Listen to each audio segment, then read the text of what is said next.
곱게 빗은 머리는 풀어 헝클어지고 비단 치마에는 흙이 잔뜩 묻어 있었지요.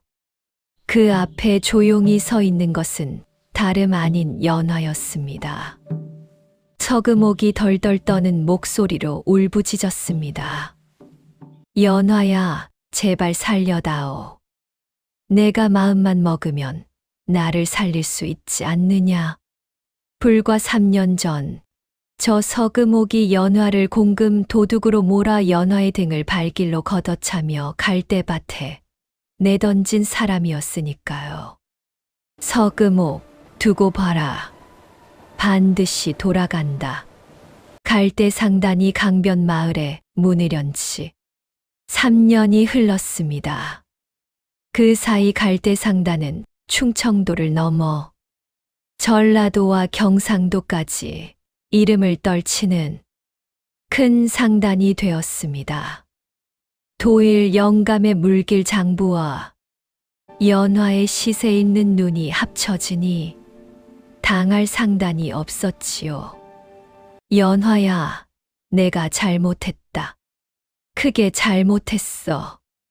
마당에 있던 하인들이 숨을 죽였습니다.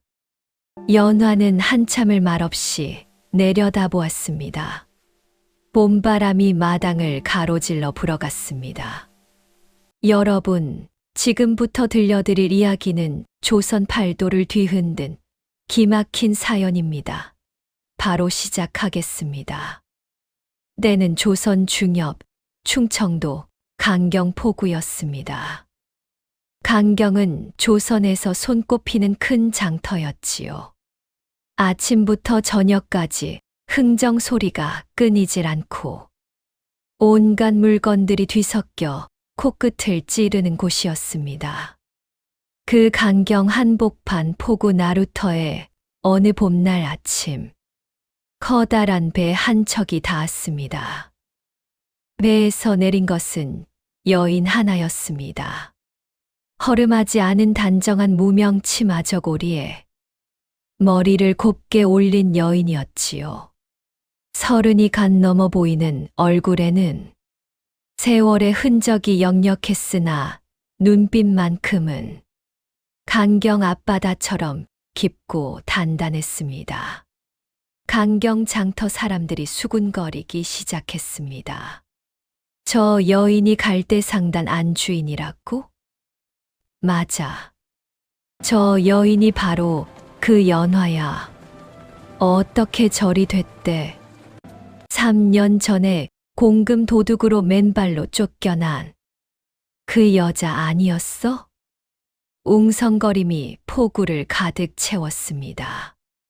여인은 그 수군거림에 눈 하나 깜짝하지 않았습니다. 천천히 포구를 가로질러 걸었지요. 뒤로는 짐 실은 소달구지가 줄지어 따라왔습니다. 달구지만 10대가 넘었습니다. 그 위에는 갈대상단이라고 적힌 깃발이 봄바람에 펄럭이고 있었지요. 그리고 그날 오전이었습니다. 강경에서 가장 큰 상단이었던 광선상단 마당에서 믿기 어려운 광경이 펼쳐졌습니다. 비단 치마에 금비녀를 꽂고 늘 고개를 꼿꼿이 쳐들고 다니던 광선상단 안주인 서금옥이 마당 한가운데 두 무릎을 꿇고 땅에 이마를 박고 있었습니다.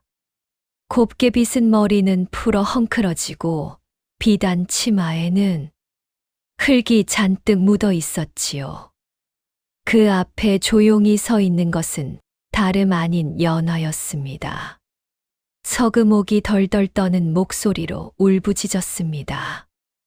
연화야, 제발 살려다오. 내가 마음만 먹으면 나를 살릴 수 있지 않느냐. 내가 잘못했다. 크게 잘못했어. 마당에 있던 하인들이 눈을 동그랗게 뜨고 숨을 죽였습니다. 불과 3년 전, 저 서금옥이 연화의 등을 발길로 걷어차며 갈대밭에 내던진 사람이었으니까요. 연화는 한참을 말없이 내려다보았습니다. 봄바람이 마당을 가로질러 불어갔습니다. 그 눈빛에는 분노도 통쾌함도 없었지요. 오래된 강물처럼 깊고 고요할 뿐이었습니다. 이윽고 연화가 조용히 입을 열었습니다. 마님, 3년 전 저를 갈대밭에 버리시던 날 기억하십니까? 한겨울 강바람이 뼈를 내는 그날, 마님은 뭐라 하셨지요? 서금옥이 고개를 들지 못하고 어깨를 떨었습니다.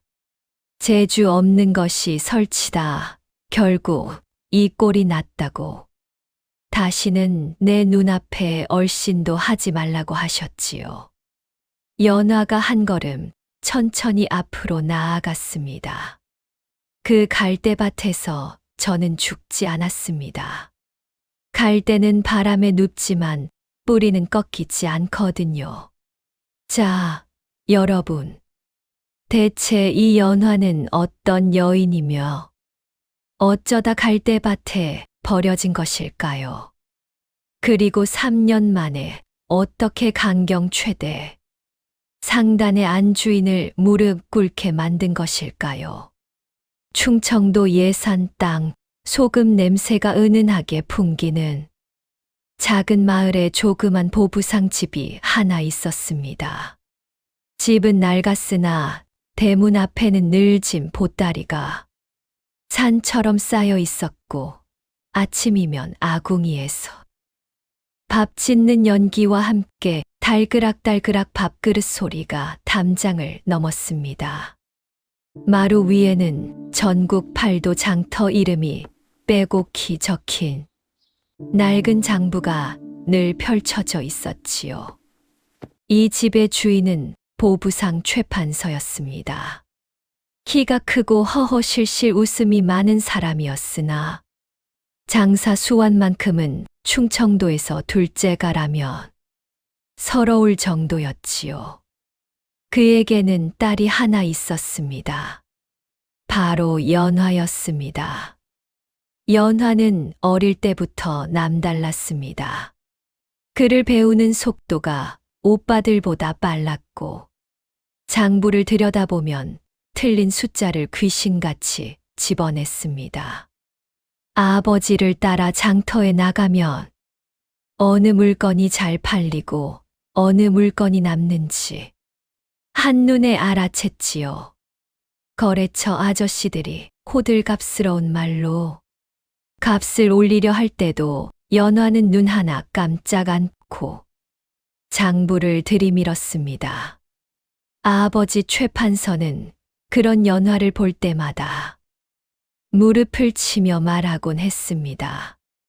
이 녀석이 사내로 태어났다면 충청도에서 가장 큰 상단주가 됐을 텐데 그 말이 칭찬인 줄은 알았습니다. 그러나 연화의 가슴 한켠에는 늘 작은 가시처럼 박혀 있었지요.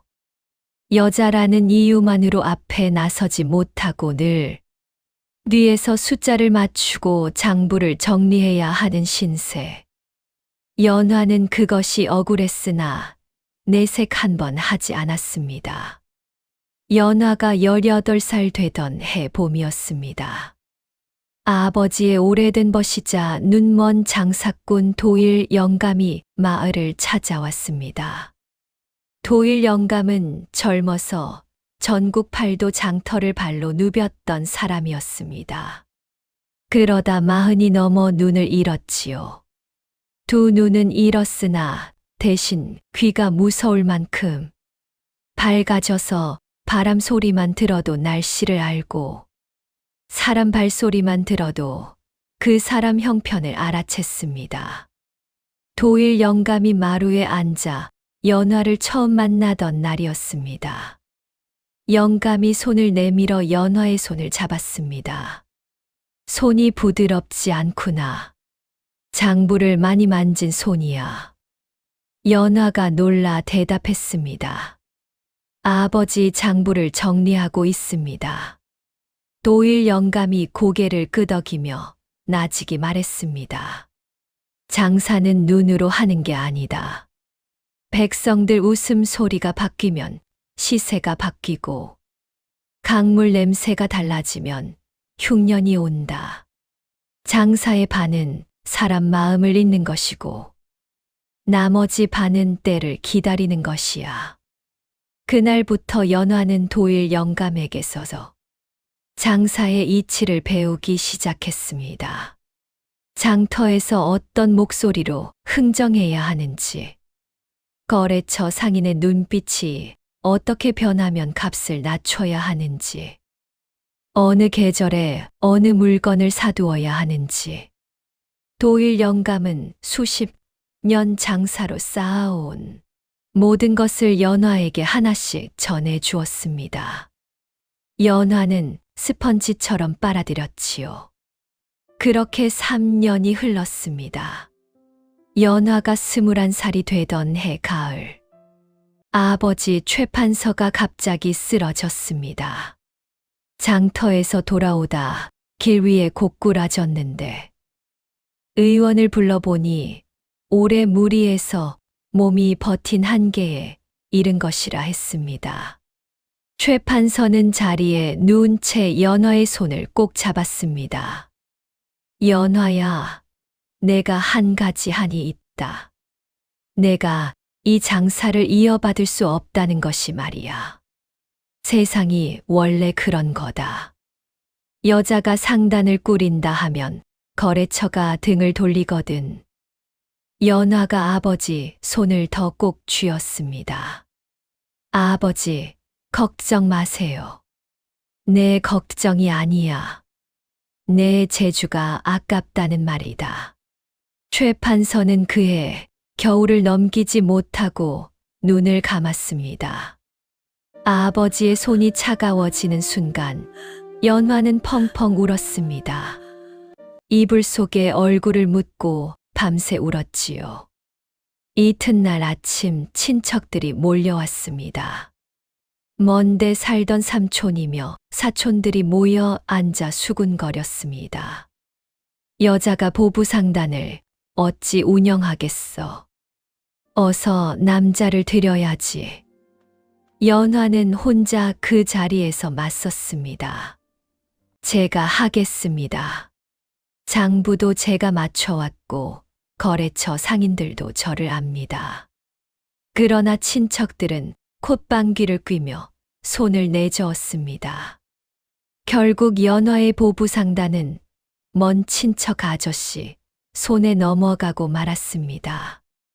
연화는 빈손으로 집을 나서며 하늘을 올려다봤습니다. 싸늘한 겨울 하늘이었습니다. 그러나 눈물은 흘리지 않았습니다. 이를 악물고 중얼거렸지요. 두고 봐라. 내 반드시 내 이름 석자로 된 상단을 세우고야 말겠다. 아버지를 잃고 갈 곳 없어진 연화는 도일 영감의 집에 몸을 맡겼습니다. 도일 영감은 연화의 이야기를 가만히 듣더니 한참 침묵하다 입을 열었습니다. 강경 가봤느냐? 강경이요? 그래. 강경 광선상단에서 장부 맡을 사람을 찾는다는 소문이 들리더라. 전국 거래처가 30곳이 넘는 이 지역 최고 상단인데 안주인이 살림은 잘하나 숫자에 어둡다 하더구나. 연화의 눈이 번쩍 빛났습니다. 거기라면 제가 할 수 있습니다.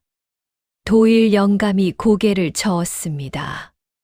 문제가 있어. 여자를 써줄 리가 없다는 거지. 연화가 잠시 생각하더니 말했습니다. 그럼 남자처럼 꾸미고 가겠습니다. 도일 영감이 픽 웃었습니다. 들키는 건 시간 문제다. 들켰을 때 어찌 하느냐가 중요한 거야. 연화는 이튿날 새벽 일찍 일어났습니다. 머리를 단단히 올려 감추고 남정네 두루마기를 걸쳤습니다. 어깨를 활짝 펴고 걸음을 크게 내딛는 연습을 한참 했지요. 그렇게 사흘을 걸어 강경에 도착했습니다.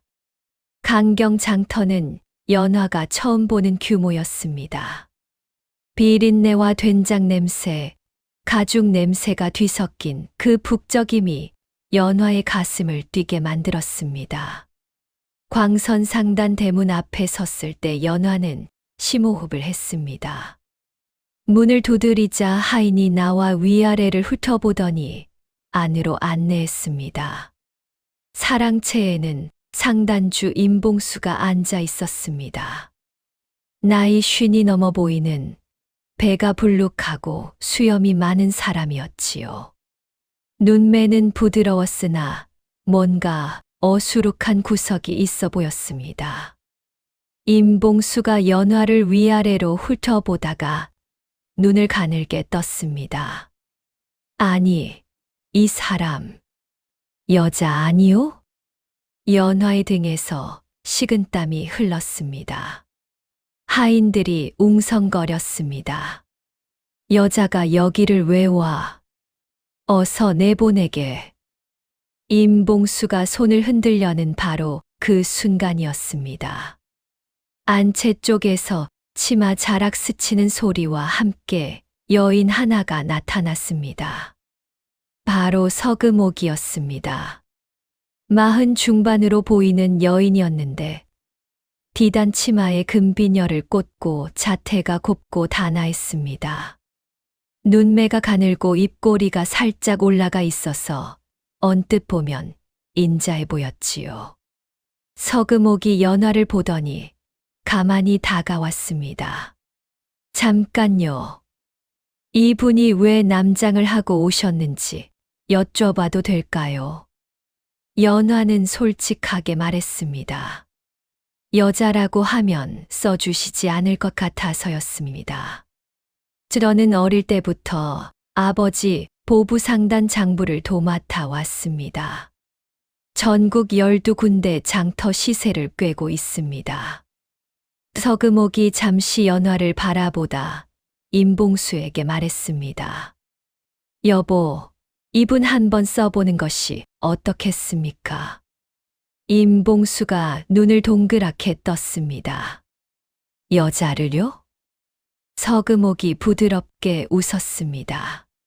실력이 있다면 여자인들 어떻습니까? 마침 장부가 엉켜서 제가 머리가 아프던 참이었는데요. 그날 저녁 서금옥이 연화를 안채로 불렀습니다. 따뜻하게 데운 대추차를 직접 건네며 말했습니다. 우리 상단 장부가 석 달째 앞뒤가 맞지 않아요.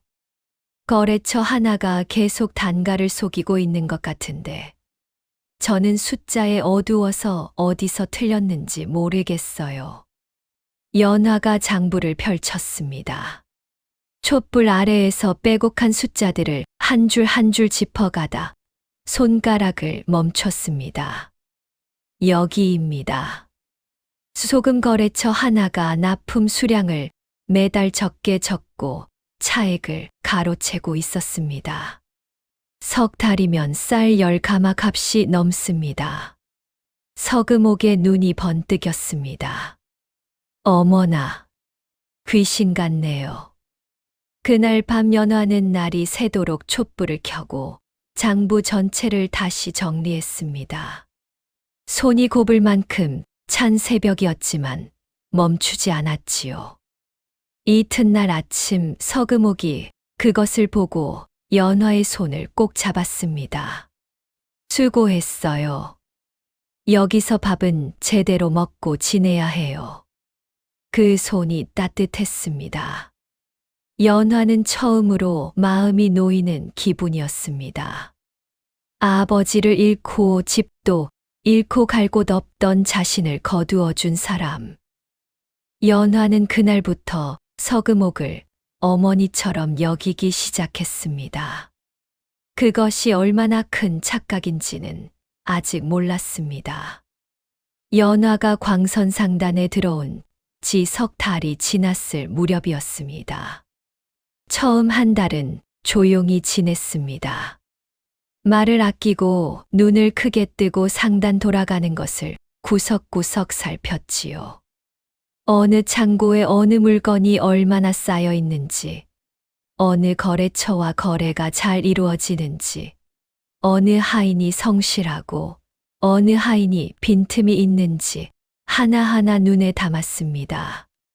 그 사이 창고 담당 막쇠가 연화에게 말을 걸어왔습니다. 막쇠는 쉰이 다 된 투박한 사내였는데 서금옥의 먼 친척으로 어릴 때부터 광선상단에서 자란 사람이었지요. 말수가 적고 무뚝뚝했으나 부지런하기만큼은 누구에게도 뒤지지 않았습니다. 연화가 창고를 돌아보다 막쇠가 혼자 무거운 곡식 가마니를 들다 허리를 삐끗하는 것을 보았습니다. 연화가 얼른 부엌으로 달려가 따뜻하게 데운 죽 한 사발을 들고 왔습니다. 좀 쉬면서 드세요. 허리는 한번 삐끗하면 두고두고 고생합니다. 막쇠가 눈을 껌뻑이며 죽 사발을 받아들었습니다. 감사합니다. 이런 거 받아본 지가 언제인지. 막쇠의 굵은 손이 살짝 떨렸습니다. 두 번째 달부터 연화는 조금씩 입을 열기 시작했습니다. 어느 날 임봉수가 하인들과 마루에 앉아 이야기를 나누고 있었습니다. 올 가을에 면포를 얼마나 사들일까? 작년보다 좀 더 사두는 게 좋겠지? 옆에서 장부를 정리하던 연화가 조심스레 말했습니다. 나리, 올해는 작년보다 적게 사두시는 게 좋을 것 같습니다. 임봉수가 의아한 얼굴로 돌아봤습니다. 왜요? 장터에서 들으니 올봄에 경상도 쪽 목화밭이 풍년이었답니다. 풍년이 들면 면포가 넘쳐나서 가을이 되면 값이 크게 떨어집니다. 작년 장부를 보면 비슷한 일이 있었는데 그때 면포 값이 2달 만에 3할이나 떨어졌습니다. 연화가 장부를 펼쳐 그 항목을 짚어 보였습니다. 임봉수가 고개를 끄덕였습니다. 그럼 절반만 사두기로 하지요. 그해 가을 연화의 말이 맞아떨어졌습니다. 경상도 면포가 장터에 쏟아지면서 값이 뚝 떨어졌습니다.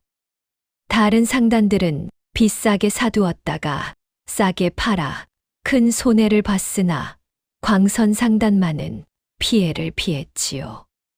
임봉수가 무릎을 탁 쳤습니다. 이 사람 보통이 아니구먼. 그러자 이번에는 임봉수가 먼저 연화를 찾아왔습니다. 전라도 쌀 거래 하나를 연화에게 직접 맡긴 것이지요. 거래처와 값을 흥정하고 물량을 정하는 일을 연화 혼자 처리하게 한 것이었습니다. 연화는 밤새 준비했습니다. 전라도 그 고을 지난 3년 치쌀 시세를 장부에서 뽑아내고 올해 강수량과 날씨를 뱃사공들에게 물어 정리했지요. 거래 당일 연화는 거래처 상인 앞에 앉아 조목조목 자료를 펼쳤습니다. 상인이 처음 부른 값보다 2할 낮은 값으로 계약을 마쳤습니다. 돌아오는 길에 임봉수가 연화 옆을 걸으며 말했습니다. 내가 30년 장사하면서 저 상인한테 값을 깎아본 적이 없었소. 연화 씨, 정말 대단하오. 그 칭찬이 진심이었습니다. 연화는 수줍게 웃으며 고개를 숙였습니다. 그런데 그 순간이었습니다. 마루 안쪽 문 뒤에서 서금옥이 그 장면을 바라보고 있었습니다.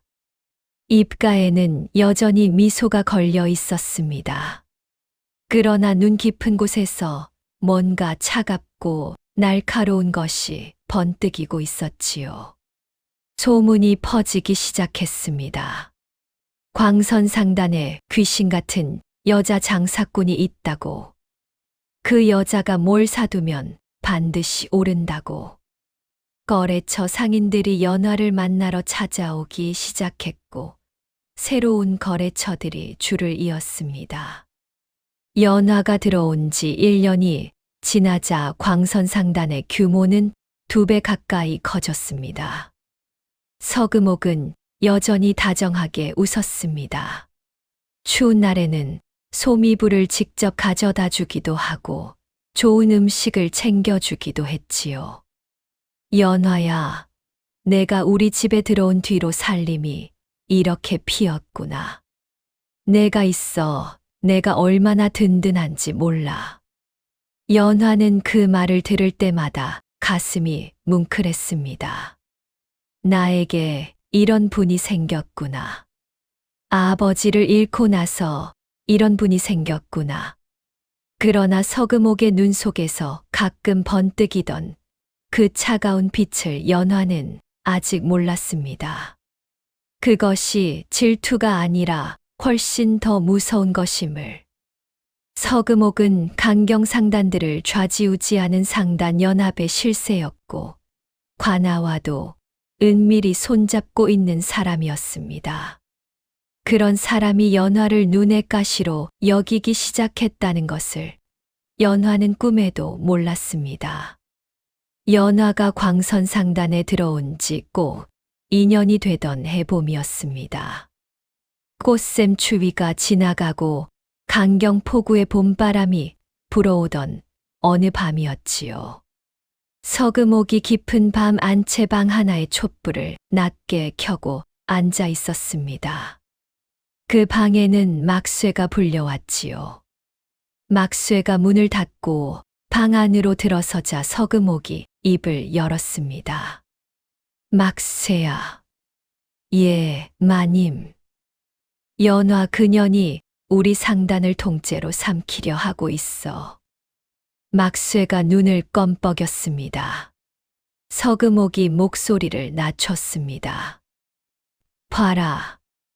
영감이 이제 모든 거래를 연화한테 먼저 물어보지 않느냐. 거래처 상인들도 연화를 직접 찾아오지 않느냐. 이러다가 이 상단이 어찌 되겠어. 막쇠가 입을 다물었습니다. 내가 이 상단을 위해 20년을 살림을 했어. 그런데 전연이 들어온 지 2년 만에 내 자리를 넘보다니. 서금옥이 촛불 옆에 있던 장부 하나를 막쇠 앞에 내밀었습니다. 이게 뭔지 알겠느냐?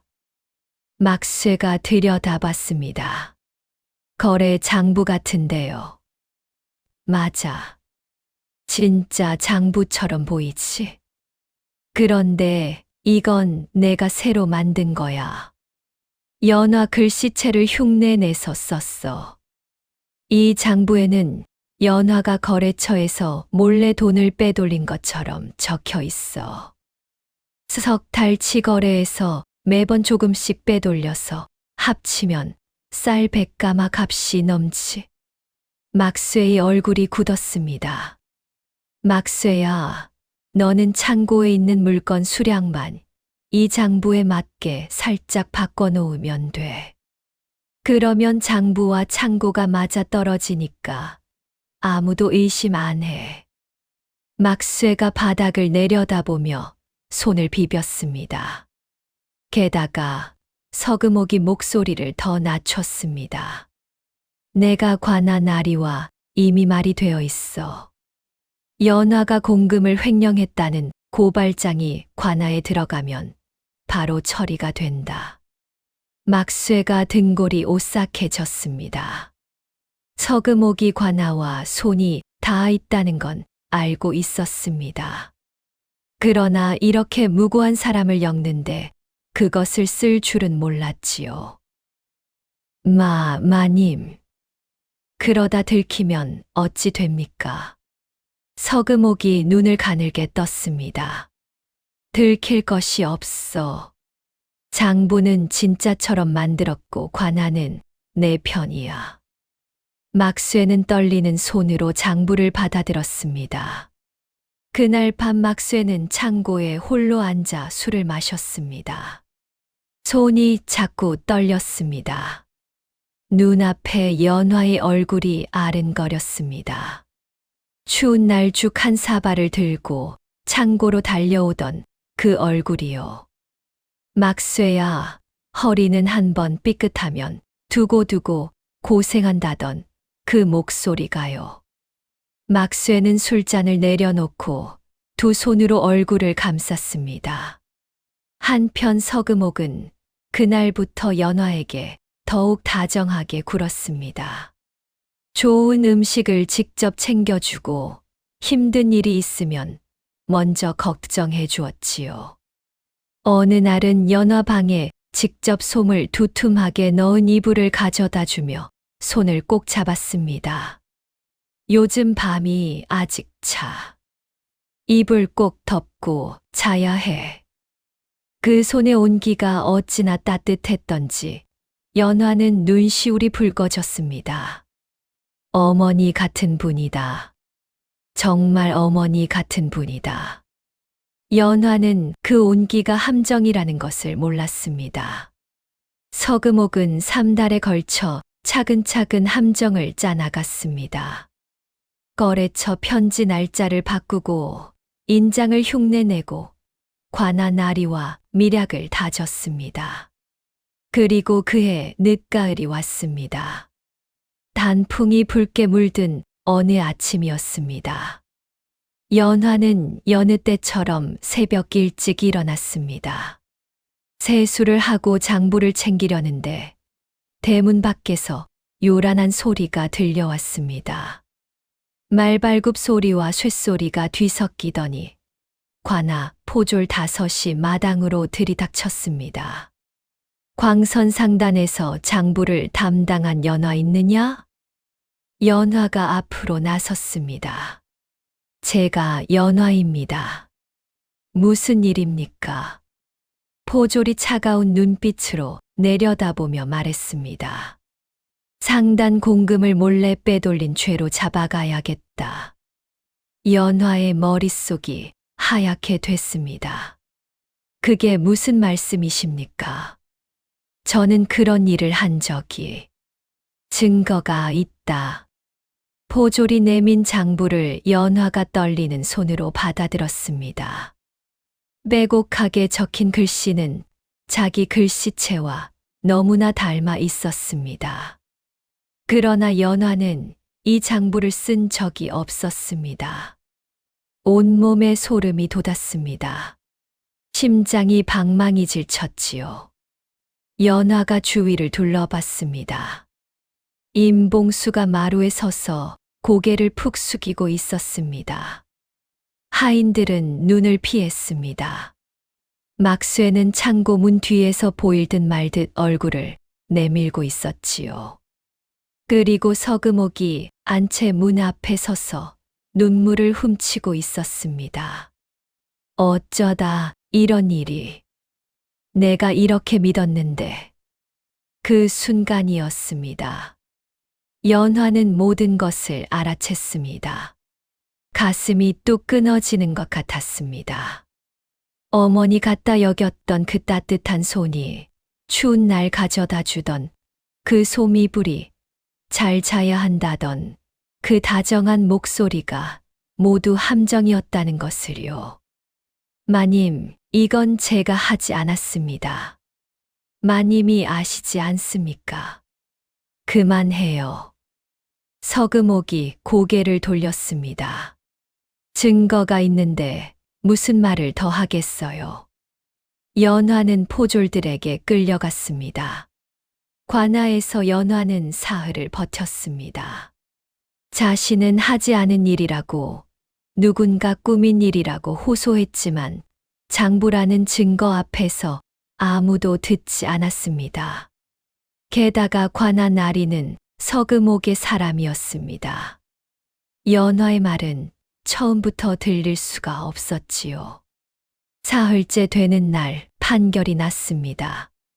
공금을 빼돌린 죄로 곤장을 맞고 강경 땅에서 쫓겨나라는 것이었습니다. 곤장이 내려칠 때마다 차가운 흙바닥이 뺨에 닿았습니다. 살이 타들어가는 냄새가 났습니다. 하늘이 빙글빙글 돌았지요. 그래도 연화는 이를 악물었습니다. 소리를 내지 않으려 했습니다. 그러나 열대를 넘어가자 끝내 눈물이 흘렀습니다. 억울함의 눈물이었습니다. 관아 문 밖으로 쫓겨난 연화는 비틀거리며 걸었습니다. 어디로 가야 할지 몰랐습니다. 갈대가 무성한 금강강변까지 걸어왔을 때 연화의 다리가 꺾였습니다. 갈대밭 가운데 털썩 주저앉고 말았지요.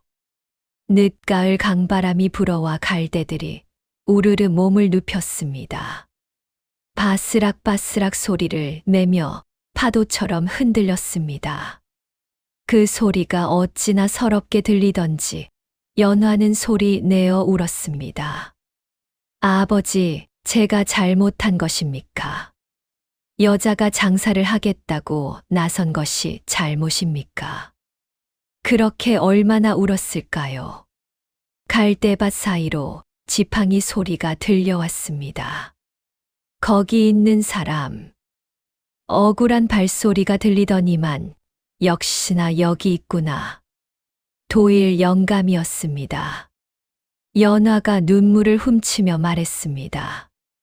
영감님, 저 어찌하면 됩니까? 도일 영감이 천천히 갈대밭에 함께 앉았습니다. 울 시간이 없어. 저 갈대 봐라. 연화가 고개를 들었습니다. 갈대가 바람에 납작하게 눕더니 바람이 지나가자 스르르 다시 일어서고 있었습니다. 갈대는 꺾이는 법이 없어. 눕는 거지. 넌 지금 누운 거다. 봄이 되면 다시 선다. 도일 영감이 품속에서 낡은 보자기를 꺼냈습니다. 이게 뭡니까?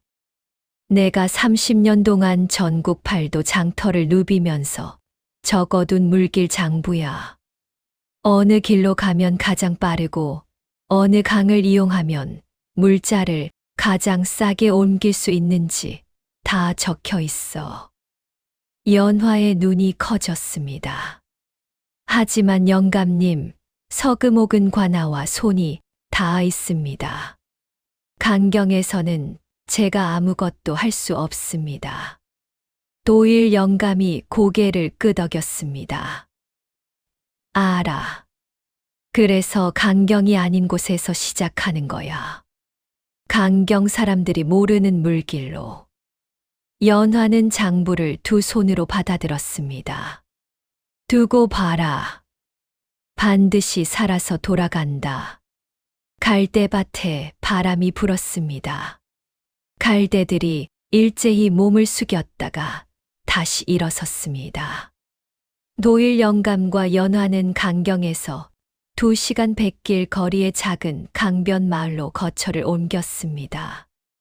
도일 영감에게 오래된 뱃사공 지인이 있었는데 그 집 창고 한 켠을 빌려 두 사람이 지내기로 했지요. 빛이 잘 들지 않는 좁은 방이었고 밤마다 강바람이 문틈을 비집고 들어왔습니다. 그러나 연화는 불평하지 않았습니다. 밤마다 도일 영감의 낡은 장부를 펼쳐 들고 촛불 아래에서 공부했습니다. 장부에는 전국 강줄기가 그림처럼 적혀 있었습니다. 어느 강은 봄에 물이 넘치고 어느 강은 가을에 바닥을 드러내는지, 어느 길목에서 어느 계절에 상인들이 몰리는지가 빼곡하게 기록되어 있었지요. 영감님, 여기 보면 금강 물줄기가 셋으로 갈리는 곳이 있는데 이 중간 물길이 가장 빠른 길이라고 적혀 있네요. 그래. 다른 상단들은 큰 물길만 써. 중간 물길은 배가 작아야 들어갈 수 있어서 다들 지나치지. 근데 작은 배 두 척이 오히려 빠를 때가 있어. 연화가 무릎을 쳤습니다. 작은 배를 쓰면 운반값도 줄일 수 있겠네요. 바로 그거야. 한 달을 공부한 뒤 연화는 첫 장사를 시작했습니다. 미처는 거의 없었습니다. 도일 영감이 아껴두었던 돈과 연화가 품속에 감춰두었던 은비녀 한 쌍을 판 것이 전부였지요. 그 돈으로 강변 마을에서 나는 도라지와 더덕을 사들였습니다. 이 마을 사람들이 캔 약초를 대신 팔아드리겠습니다. 값은 제가 장터보다 좋게 쳐드리고 팔고 남으면 이익을 나누겠습니다. 마을 사람들이 반신반의하며 약초 바구니를 내밀었습니다. 연화는 그 약초를 들고 도일 영감의 장부에 나온 중간 물길 배를 탔습니다.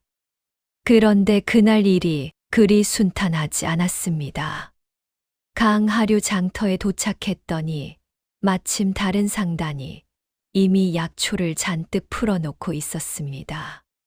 장터 바닥에 도라지, 더덕이 넘쳐났지요. 연화가 들고 온 약초는 눈길조차 받지 못했습니다. 연화는 발걸음을 돌렸습니다. 약초가 든 바구니를 들고 장터를 몇 바퀴나 돌았습니다. 다리가 아팠습니다. 아침부터 아무것도 먹지 못했습니다. 해가 기울기 시작하자 눈앞이 아찔했지요. 그때 장터 한쪽에서 놓인 약재상 하나가 눈에 띄었습니다. 연화가 다가갔습니다. 어르신, 혹시 강변에서 자란 도라지를 찾으십니까? 노인이 거들떠보지도 않았습니다. 강변이든 산이든 도라지가 이렇게 넘치는데 연화가 바구니를 내밀며 한 뿌리를 뽑아 들었습니다. 한 번만 냄새를 맡아보십시오. 노인이 귀찮은 듯 고개를 돌렸다가 손에 들린 도라지를 코에 가져다 댔습니다. 눈이 번쩍 열렸습니다. 이건 향이 다른데 금강강변 모래 땅에서 자란 것입니다. 뿌리가 모래를 뚫고 자라서 향이 짙습니다. 한양 약재상들이 찾는 것이 바로 이 종류입니다. 노인이 한참을 바라보더니 고개를 끄덕였습니다. 전부 사겠소. 장터에서 사는 것보다 2배 값을 받았습니다. 돌아오는 뱃길에서 연화는 혼자 웃었습니다. 울 뻔했던 하루였는데 웃으며 돌아가게 됐습니다. 그러나 시련은 거기서 끝이 아니었습니다. 2달이 지났을 무렵이었습니다. 강변 마을에서 소문을 들었는지 강경 쪽 상인 둘이 찾아왔습니다. 좋은 조건을 제시하며 거래를 하자고 했지요. 연화는 믿고 약초 한 짐을 먼저 보내주었습니다. 그러나 그 상인들은 약초를 받은 뒤 대금을 보내지 않았습니다. 연락도 끊겼지요. 연화는 이틀을 기다렸다가 직접 그 상인들을 찾아갔습니다. 걸어서 반나절 거리였습니다. 상인들이 문을 열더니 코웃음을 쳤습니다. 여자 혼자서 여기까지 왔어. 돈 없어. 받아가려면 관아 가봐. 연화가 속에서 불이 일었습니다. 그러나 표정을 굳혔습니다. 좋습니다. 관아에 가겠습니다. 그 고장관아는 서금옥 사람이 아니었습니다. 연화가 거래 증거를 제출하자 사흘 뒤 상인들에게서 대금이 들어왔습니다. 도일 영감이 그 이야기를 듣더니 말했습니다. 이제 알겠지? 넘어지지 않는 게 중요한 게 아니야. 넘어졌을 때 어떻게 일어나느냐가 중요한 거야. 연화는 그 말을 마음 깊이 새겼습니다. 그 뒤로 연화는 거래마다 반드시 문서를 남겼습니다. 입으로 한 약속은 믿지 않았지요. 그렇게 다시 반년이 지났습니다. 연화에게는 단골 거래처가 생겼고 마을 사람들 사이에서 이름이 퍼졌습니다. 저 여인한테 물건 맡기면 제값 받는다고요. 1년이 지나자 연화는 조그만 창고를 빌렸습니다. 도일 영감이 자기 이름으로 빌려주었지요.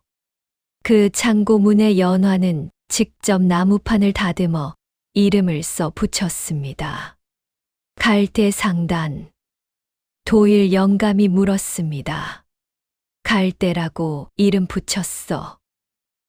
네. 갈대밭에서 다시 시작했으니까요. 갈대는 바람에 눕지만 봄이 오면 반드시 다시 서거든요. 도일 영감이 낮게 웃었습니다. 잘 지었다.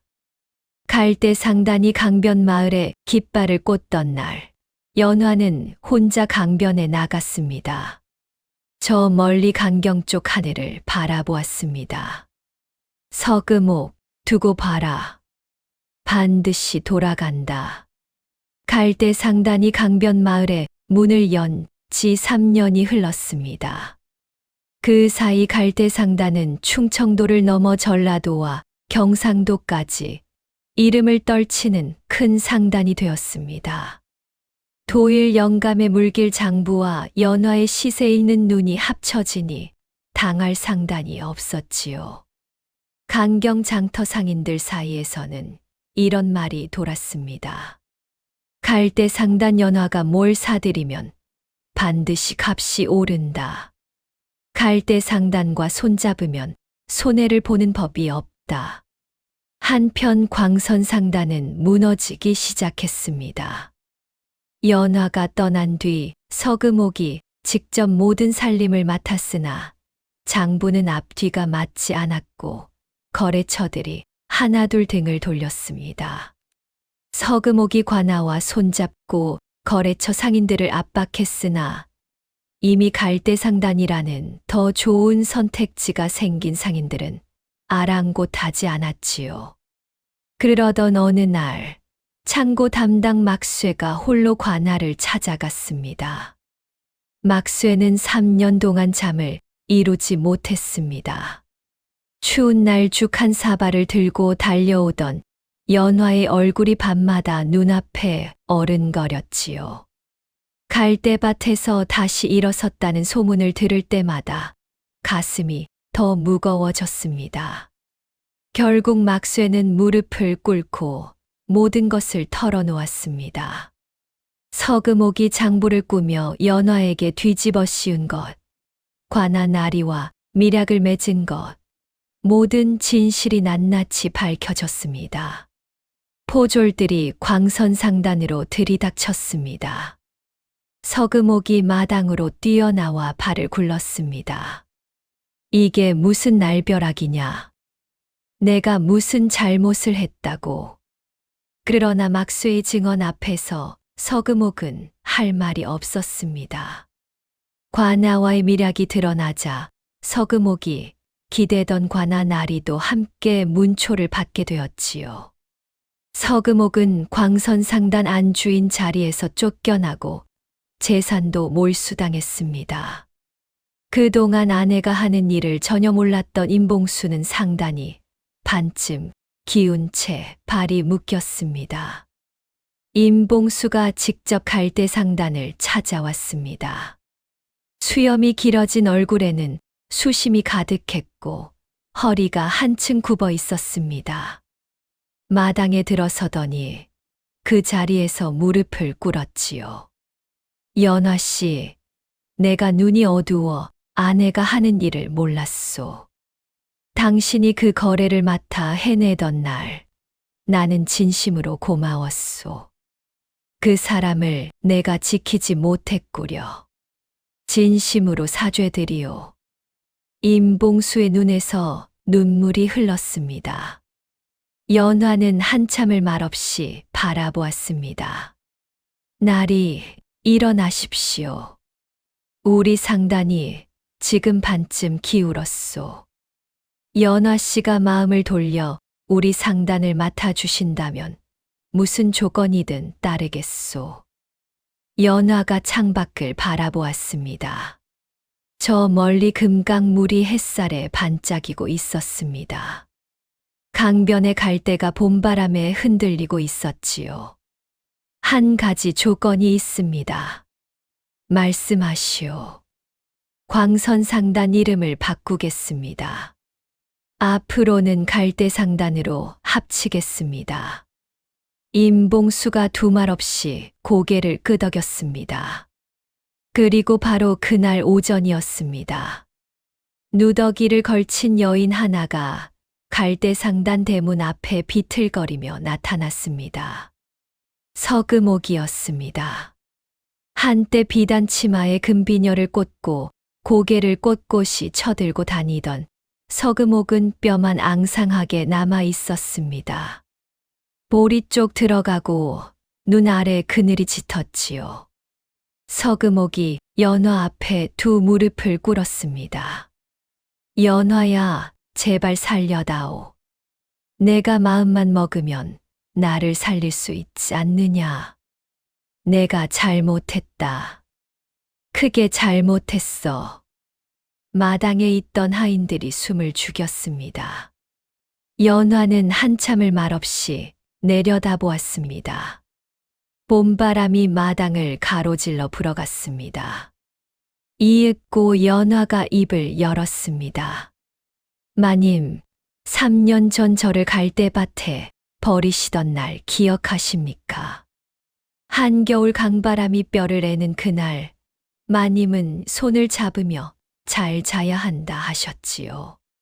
그 손이 어찌나 따뜻했던지 저는 마님을 어머니처럼 여겼습니다. 서금옥이 고개를 들지 못했습니다. 그런데 그 손이 저를 갈대밭에 버린 손이었습니다. 연화가 천천히 말을 이었습니다. 저는 마님처럼 하지 않겠습니다. 연화가 하인을 불렀습니다. 밥상 하나 차려드려라. 서금옥이 눈을 들었습니다. 마님, 드시고 가십시오. 그 이상은 드릴 것이 없습니다. 마님 스스로 지으신 일이니 마님 스스로 감당하셔야지요. 서금옥이 고개를 숙이고 눈물을 흘렸습니다. 밥상이 차려졌습니다. 서금옥이 밥을 먹었습니다. 오래 굶었는지 손이 떨렸습니다. 연화는 돌아서서 상단 마당으로 들어갔습니다. 마당에는 하인들이 바쁘게 움직이고 있었고 창고에서는 물건 옮기는 소리가 났습니다. 도일 영감이 지팡이를 짚고 마루 끝에 앉아 있었습니다. 연화가 다가가 옆에 앉았습니다. 영감님, 다 됐습니다. 도일 영감이 고개를 들었습니다. 그래. 바람 소리가 달라졌어. 억울한 소리가 없어지고 든든한 소리가 나거든. 연화가 웃었습니다. 저 멀리 금강물 위로 석양이 내려앉고 있었습니다. 붉은 빛이 강물 위를 적시고 갈대밭을 물들였습니다. 한때 갈대밭에 쓰러져 하늘을 보며 울던 여인이 이제 조선에서 가장 큰 상단의 안주인으로 그 석양을 바라보고 있었습니다. 마당 한쪽에서 막쇠가 짐을 나르다 잠깐 걸음을 멈추고 연화를 바라봤습니다. 아무 말도 하지 않았습니다. 그저 깊이 고개를 숙였지요. 연화가 그 고개를 보며 작게 고개를 끄덕였습니다.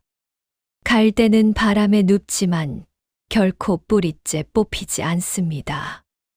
남을 짓밟으려 판 구덩이에 재가 빠지고 억울하게 쓰러진 자리에서 더 크게 일어선 이야기였습니다. 살아오시면서 억울한 일 한 번쯤 당해보신 어르신들. 오늘 이 이야기가 작은 위로가 되셨기를 두 손 모아 빕니다.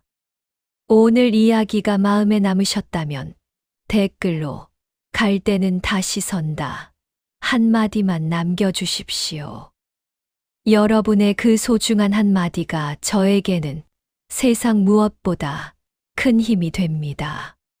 지금까지 귀한 시간 함께 해주셔서 진심으로 감사드립니다.